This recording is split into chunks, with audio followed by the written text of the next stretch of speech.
ಕೊರಟಗೆರೆ ಪಟ್ಟಣ ಮತ್ತು ತಾಲೂಕಿನಲ್ಲಿ ಯುವ ಸಬಲೀಕರಣ ಕ್ರೀಡಾ ಇಲಾಖೆ ವತಿಯಿಂದ 14 ಕೋಟಿ ರು ವೆಚ್ಚದ ವಿವಿಧ ಕಾಮಗಾರಿಗಳಿಗೆ ಗೃಹ ಸಚಿವರಾದ ಡಾಕ್ಟರ್ ಜಿ ಪರಮೇಶ್ವರ್ ಅವರು ಗುದ್ದಲಿ ಪೂಜೆ ನೆರವೇರಿಸಿದರು.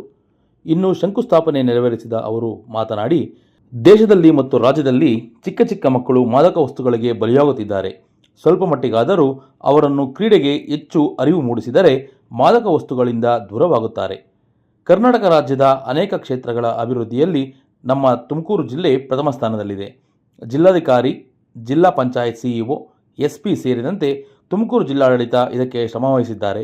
ಟೀಕೆ ಟಿಪ್ಪಣಿ ರಾಜಕಾರಣಿಗಳಿಗೆ ಮಾತ್ರವಲ್ಲ, ಅಧಿಕಾರಿಗಳು ಸಹ ಸರ್ವೇ ಸಾಮಾನ್ಯ. ಅದಕ್ಕೆಲ್ಲ ಉತ್ತರ ಅಭಿವೃದ್ಧಿ ಎಂದು ತಿಳಿಸಿದರು. ಈ ಕಾರ್ಯಕ್ರಮದಲ್ಲಿ ಸುಮಾರು 473 ಕೋಟಿ ರೂಪಾಯಿ ಆ ಒಂದು ಒಳಾಂಗಣ ಕ್ರೀಡಾಂಗಣಕ್ಕೆ ಆಗ್ತಾ ಇದೆ. 423 ಪ್ಲಸ್ 50 473 ಲಕ್ಷ ಅಂದರೆ 4 ಕೋಟಿ 73 ಲಕ್ಷ. ಮಾಲಿಂಗಪ್ಪನಿಗೆ ಲೆಕ್ಕಾಚಾರ ಗೊತ್ತಿದೆ ಸ್ವಲ್ಪ.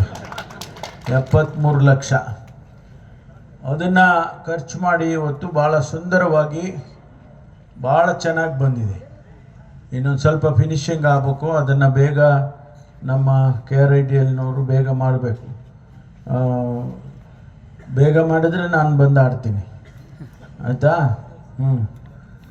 ಅದು ಇವತ್ತೆಲ್ಲ ನೋಡಿದ್ರಲ್ಲ ನಾವೆಲ್ಲ ಹೆಂಗೆ ಆಡಿದ್ವು ಅಂತ. ಅದರಿಂದ ನಾವೆಲ್ಲ ಬಂದು ಆಡ್ತೀವಿ. ಅದಕ್ಕೋಸ್ಕರ ಬೇಗ ರೆಡಿ ಮಾಡಿ. ಜೊತೆಗೆ ಮಾನ್ಯ ಚೇತನ್ರವರು ನಮಗೆ ಇನ್ನೊಂದು 3 ಲಕ್ಷ ಕೊಟ್ಟಿದ್ದಾರೆ. 3 ಕೋಟಿ 3 ಕೋಟಿ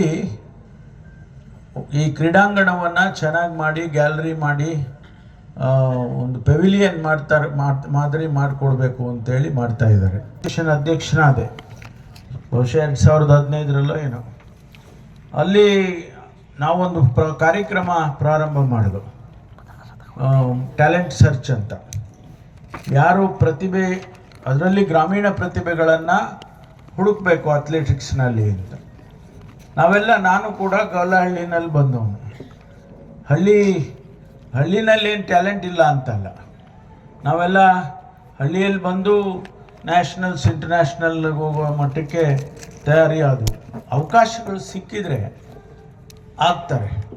ಅದಾದಮೇಲೆ ನಮ್ಮ ಟ್ಯಾಲೆಂಟ್ ಸರ್ಚ್ ಕಾರ್ಯಕ್ರಮ ಆದಮೇಲೆ ಸುಮಾರು ಜನ ಗ್ರಾಮೀಣ ಭಾಗದ ಮಕ್ಕಳು ಆಯ್ಕೆಯಾದರು ಮತ್ತು ಅವರನ್ನೆಲ್ಲ ಪ್ರಯತ್ನ ಮಾಡಿ ಟ್ರೈನಿಂಗ್ ಮಾಡಿ, ಈಗ ನಮ್ಮ ಪಕ್ಕದ ಹಳ್ಳಿ ಹಬ್ಬತ್ನಹಳ್ಳಿ ಅಂತಿದೆ, ಮಲ್ಸಂದ್ರ ಹಬ್ಬತ್ನಹಳ್ಳಿ, ಅಲ್ಲಿನ ಹೆಣ್ಣುಮಗಳು ಅವಳು ಪ್ರಿಯಾ ಅಂತೇಳಿ, ಅವರು ಈಗ ಅವಳು ಇಂಟರ್ನ್ಯಾಷನಲ್ ಅಥ್ಲೀಟ್ ಆಗಿದ್ದಾಳೆ. ಏಷ್ಯನ್ ಗೇಮ್ಸಲ್ಲಿ ಮೆಡಲ್ ತೊಗೊಂಡ್ಲು, ವರ್ಲ್ಡ್ ಚಾಂಪಿಯನ್ಶಿಪ್ಪಿಗೆ ಹೋಗಿ ಅಲ್ಲಿ ಕೂಡ ಮೆಡಲ್ ತೊಗೊಂಡ್ಲು. ಆ ರೀತಿ ಅವರೆಲ್ಲ ಅವಕಾಶಗಳು ಕೊಟ್ಟರೆ ಆಗುತ್ತೆ. ಯಾರಿಗೆ ಗೊತ್ತು, ಕೊರಟಗೆರೆಯಲ್ಲಿ ನಾಳೆ ದಿವಸ ಯಾರೋ ಒಲಿಂಪಿಕ್ಸ್ಗೆ ಹೋಗ್ಬೋದು. ಕೊರಟಗೆರೆಯಲ್ಲಿ ಅವಕಾಶ ಕೊಟ್ಟರೆ